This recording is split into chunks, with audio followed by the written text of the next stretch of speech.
ఈ పాపాలు చేస్తే తర్వాత జన్మలో మనం ఎలా పుడతామో తెలుసుకుందాం.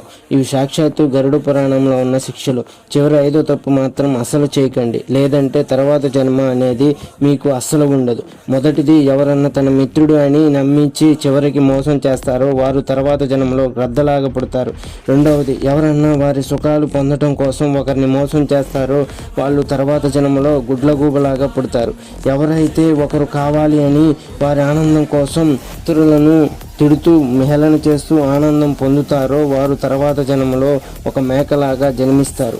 నాలుగవది, ఎవరైతే ఈ జన్మలో తీపి పదార్థములను దొంగలిస్తారో వారు తర్వాత జన్మలో తేనెటీగలాగా మారి జీవితం మొత్తం తీయనైన తేనె చుట్టూ తిరుగుతూ ఉంటారు. ఈ 5వ పాపం అన్నిటికన్నా అతిపెద్దది. ఈ జన్మలో తన తల్లిదండ్రులను, తన అక్క చెల్లెలని లేదా అన్నదమ్ములను ఎవరు అయితే ప్రతిరోజు ఏడిపిస్తూ బాధ పెడతారో వారు తర్వాత జన్మలో తల్లి గర్భంలోనే చనిపోతారు. ఇలాంటి కర్మల గురించి ఇంకా తెలుసుకోవాలని అంటే కామెంట్ బాక్స్లో కామెంట్ చేయండి. Please like our video and subscribe our channel for more videos.